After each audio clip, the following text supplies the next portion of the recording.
I was halfway through replacing the busted fence behind my rental when I heard the sharp clack of heels against the pavement. I didn't need to turn around to know who it was. Gloria Bensley, the self-appointed tyrant of our HOA. "Ezekiel Varnes," she barked like I was her teenage son caught sneaking beer. "We need to talk, immediately." I wiped my hands on my jeans and turned slowly, already bracing myself for the nonsense. Gloria was in her 50s, wore oversized sunglasses even in the shade, and had a permanent scowl like it was botoxed into her face. "What now, Gloria?" I asked. "You don't like the color of my fence stain again," she crossed her arms. "Your renter is being evicted." "As of this Friday." I stared at her for a beat. "Excuse me, your tenant," she said, enunciating like I didn't speak English, "has violated multiple HOA rules. We've mailed notices, and since you refused to respond, the board voted to terminate their occupancy." I let out a short laugh. "You're not a landlord. You don't get to evict people." Gloria raised her chin like she'd just won a court case. "We have full authority under Section 12, Paragraph 3 of the HOA Charter." "No, you don't," I said flatly. "You have authority over landscaping and trash bins. You don't get to evict anyone from private property. I own that house. I pay the mortgage. You're not kicking anyone out." Gloria's lips curled. "Then you'll be fined, and your tenant, what's her name? Gia, she'll be trespassing after Friday. She's unstable, Ezekiel. She threw out a perfectly usable patio chair last week." "That was her own chair," I said, stunned. "She threw out her own broken chair." "Still wasteful," Gloria snapped. "And she left her recycling bin out for 36 hours. That's a code violation." I took a deep breath and counted to 5. "Gloria, let me make this really simple. You send my tenant another fake eviction notice and I'm getting my lawyer involved." Her eyes lit up like I just challenged her to a duel. "Then I hope you have a good one because the board is unanimous." "Oh, the board?" I asked. "You mean you, Linda, and Karen?" She blinked. "It's a legitimate board." "No, it's not," I said. "There hasn't been a real election in 3 years. You hold your meetings at Linda's kitchen table and vote on things without notifying the rest of the homeowners. That's not a board. That's a coffee club." She stepped closer, close enough that I caught a whiff of hairspray and indignation. "You'll regret this, Ezekiel. We've already contacted the sheriff's office." Now I laughed. "Perfect. I hope you put all that in writing." I walked back to the fence, ignoring her huffing and muttering. I dealt with her before, but this was a whole new level of power trip. Fake evictions, coordinated board votes. She had no idea what she'd just stepped into. Because what Gloria didn't know was that my lawyer wasn't just good, he specialized in HOA abuse cases. Tuesday morning, I was parked outside the county records office by 9. I had a stainless steel travel mug full of gas station coffee, a folder with 6 years of HOA newsletters, and a simple goal: prove the board running my neighborhood was about as legitimate as a $3 bill. Inside, the air smelled like old books and bureaucracy. The clerk at the records desk, a guy named Brent with a ponytail and a faded hoodie under his work vest, barely looked up when I asked for the HOA's incorporation documents. "Name of the association," he muttered. "Fairgrove Meadows Homeowners Association," I said, flipping open my folder. He typed for a few seconds, then frowned. "Huh, what? There's no active filing under that name." I leaned on the counter. "Can you check expired ones?" He clicked a few more times. "Last recorded filing was 8 years ago. Articles of incorporation dissolved 5 years back. No annual reports, no registered officers." I felt a slow, satisfying rush of adrenaline. "So legally they don't exist," he shrugged. "Not with the state. If they're collecting dues or issuing citations, that's a problem."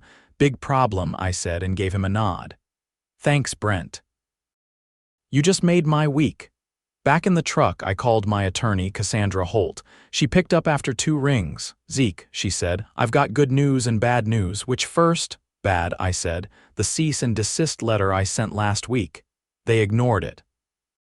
Sent your tenant another notice yesterday, threatening a forced removal this Friday." My jaw clenched. "And the good?" I pulled their nonprofit status. They lost it 5 years ago, didn't file taxes, didn't renew their registration. They're not a legal entity. Which means they have zero authority to enforce anything. I'm ahead of you, I said. I just confirmed that with the county records office, she whistled. Then we've got them dead to rights. Want me to file an injunction? No, I said, thinking. Not yet. I want them to walk straight into it. You're planning something? I'm planning to let them hang themselves with their own rope, Cass chuckled. Just keep your tenants safe. If they show up at her door, she's got cameras, and I'm adding 2 more to the porch today. After we hung up, I drove straight to Gia's place. She was in the front yard pulling weeds from the flower bed when I pulled in. Her dog, a shaggy rescue mutt named Bucket, barked once, then trotted over to greet me like I was family. Gia stood up and wiped her hands on her shorts. Let me guess, more HOA drama? They sent you another notice, she nodded. This one was taped to the door. Said I had 72 hours to vacate or they'd initiate removal procedures, whatever that means. It means Gloria's about to learn what a criminal charge feels like, I said, handing her a copy of the state corporation records. She scanned the paper, then looked up.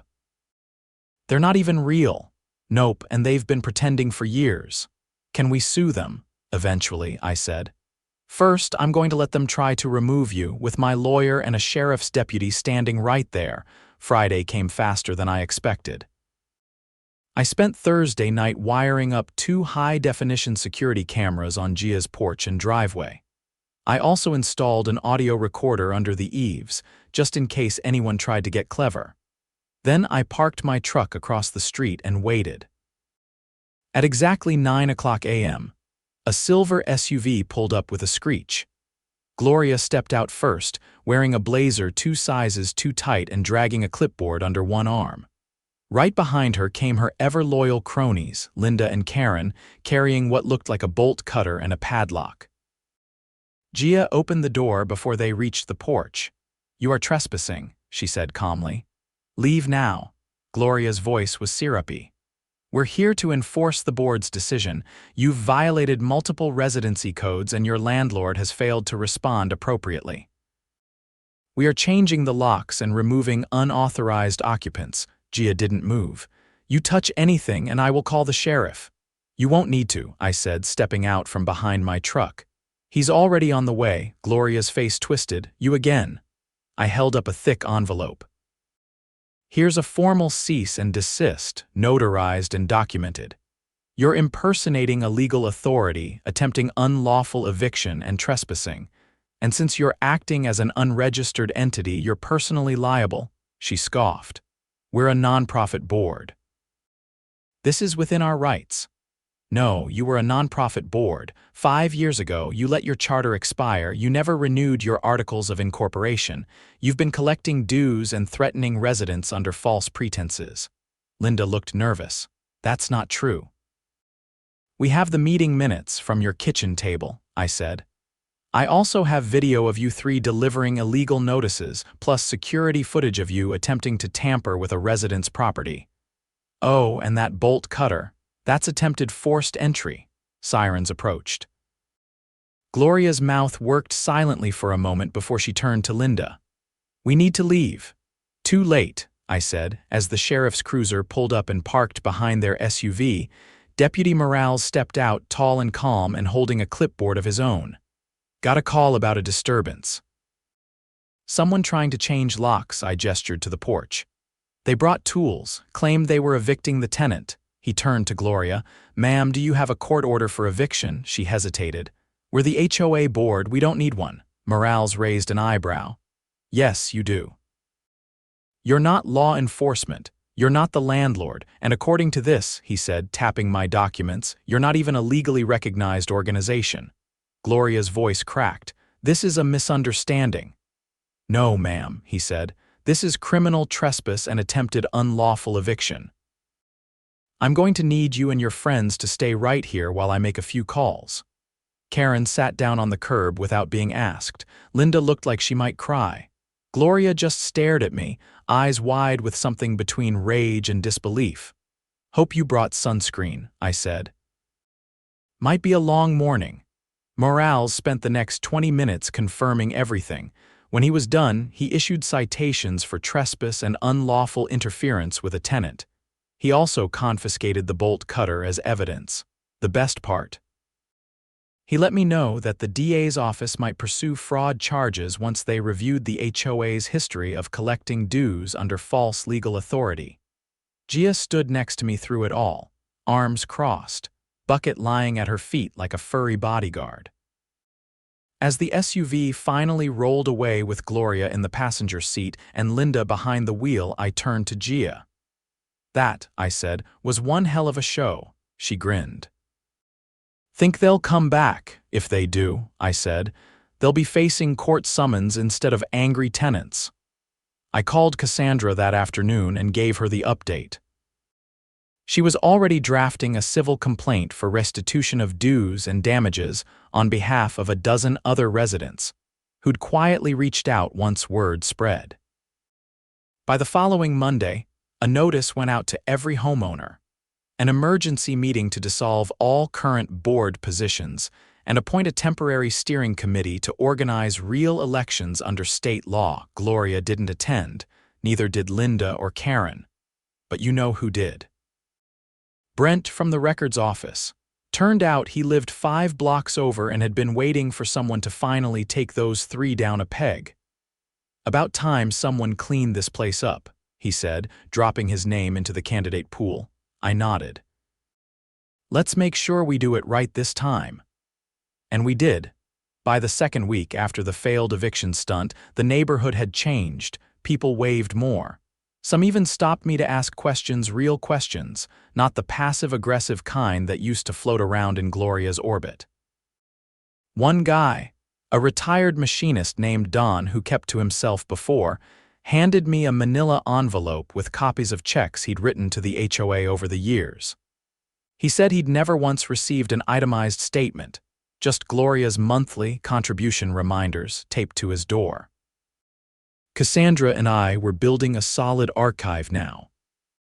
By Thursday, we had bank records, handwritten meeting minutes from residents who had been tricked into thinking they'd attended real sessions, and even a scanned letter from 5 years ago where Gloria had forged a signature to renew the property insurance policy in the HOA's name.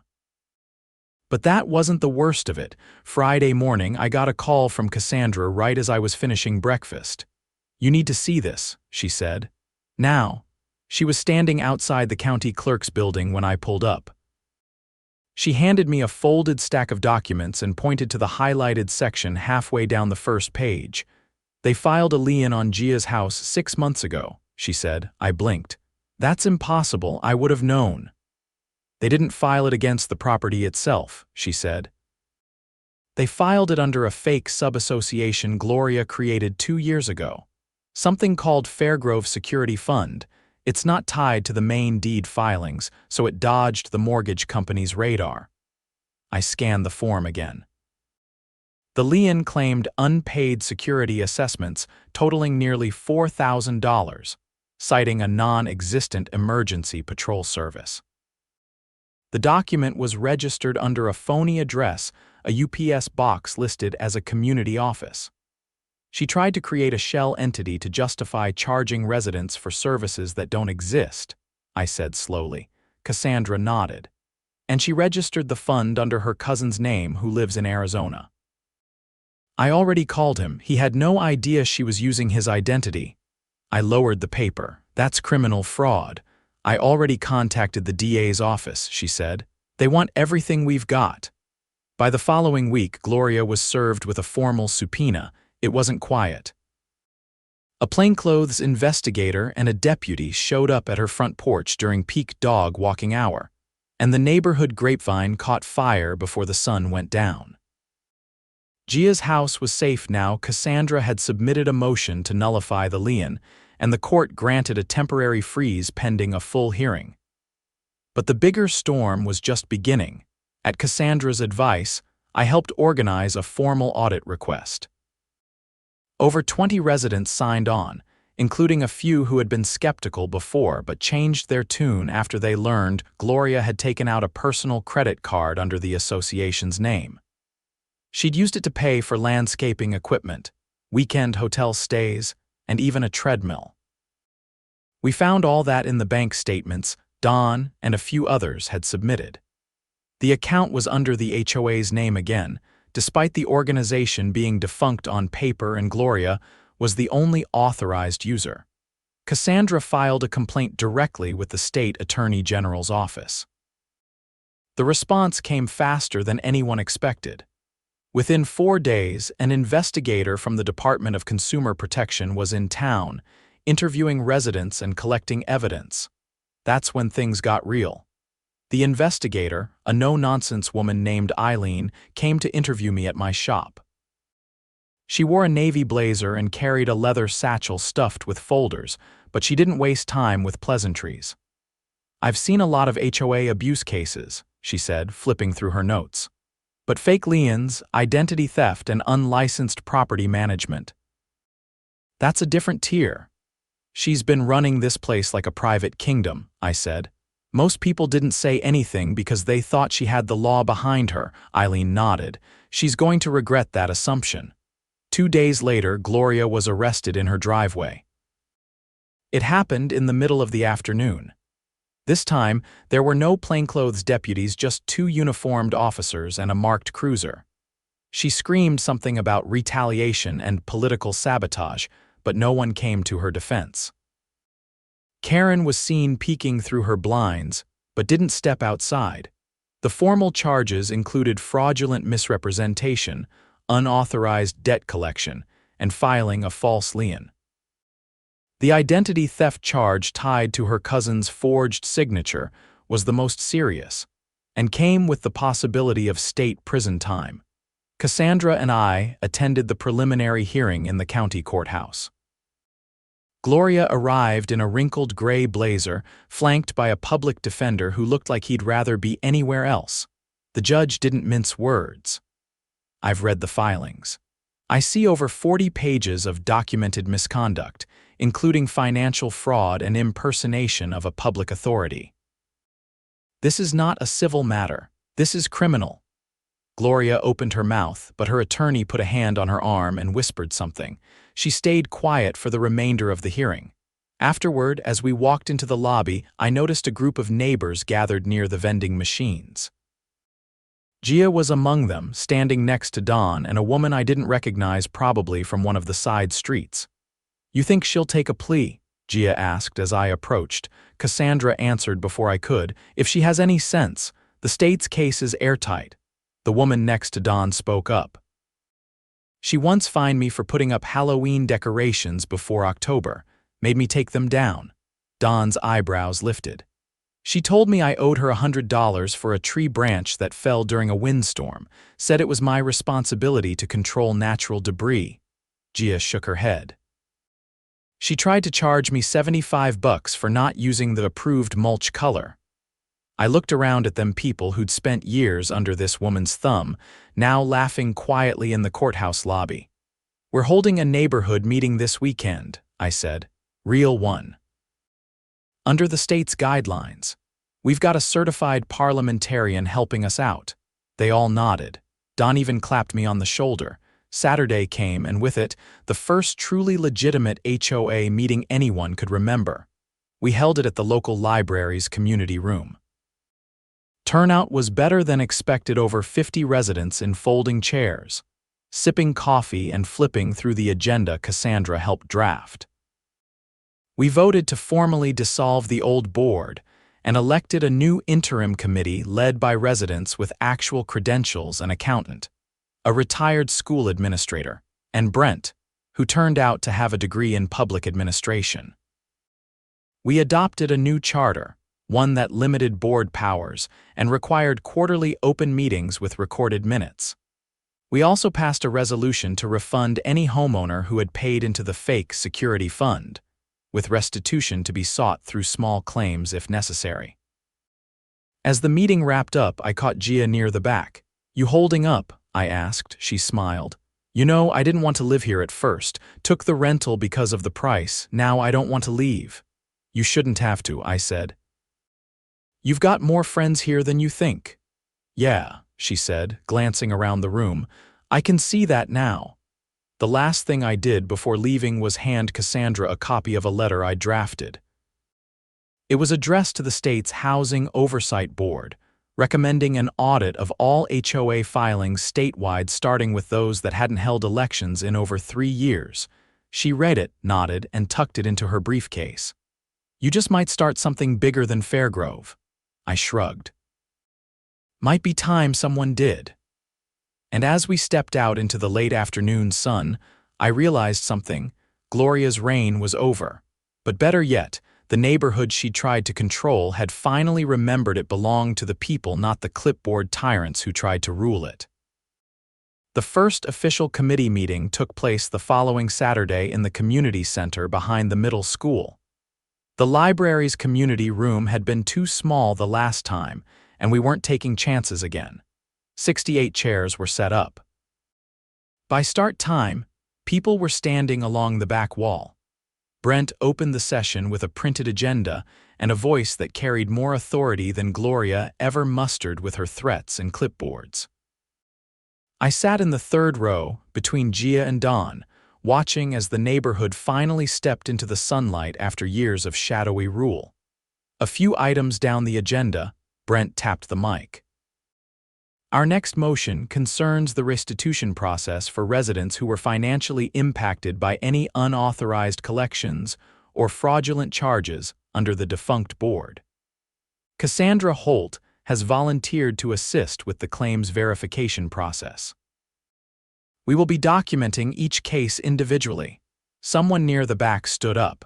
A woman I hadn't seen before, tall, with silver hair pulled into a braid. "My name's Alina. I've lived here since the neighborhood was built. I paid nearly $6,000 into something Gloria called an infrastructure relief fund, said it was for pipeline support after the heavy rains 3 years ago. I never saw a single receipt." Brent nodded. "We'll add you to the first review batch. You'll get a written notice about your eligibility within 30 days. Gia leaned toward me. I had no idea so many people got squeezed like that. "That was the point," I said. She made sure everyone thought they were alone. After the meeting, Brent met with Cassandra and me in the parking lot. He carried a leather binder full of handwritten notes and a list of names. "She kept a separate ledger," he said. "One of the residents found it in a donation box outside the community shed. It's got entries going back 6 years. Some of them are coded, but Cassandra's already flagged a few that match up with bank records." Cassandra flipped open a page and pointed to a column marked Special Enforcement Tier 2. Next to each name was a number, a date, and a 3-letter code. "She used this to track who was most likely to pay out without asking questions," she said. "The codes correlate to income brackets and household size, probably pulled from public info or neighborhood gossip. She targeted widows, single parents, retirees." Brent pulled out a folded page from the back. "This one's worse. It's a list of properties with estimated equity values and notations about potential leverage. Looks like she was planning to file more liens through her fake sub-entity. Even after she knew she was being watched," I said. "She was trying to cash in before the walls closed," Cassandra added. That night, I forwarded the ledger files to Eileen at the Department of Consumer Protection. She replied the next morning with a single sentence. "This just became a coordinated criminal investigation." By the end of the week, 2 more subpoenas were issued, one for Karen and another for a man named Walter Deeks, who turned out to be the one managing the fake HOA's bank account. He lived 2 streets over in a house that hadn't been painted since the Bush administration and was known for filing noise complaints about barking dogs. I didn't expect to see him on the list. Cassandra explained it over coffee in her office. He rented the P.O. box Gloria used. Paid for it with checks from the fake fund. He also signed off on the lien applications using a forged notary stamp. He's cooked. Why would he go along with it? According to the investigators, he owed back taxes. Gloria probably offered him a cut to keep the paper trail clean. I shook my head. So we've got Gloria orchestrating, Walter laundering, and Karen delivering threats. That's a conspiracy. And the DA agrees, she said.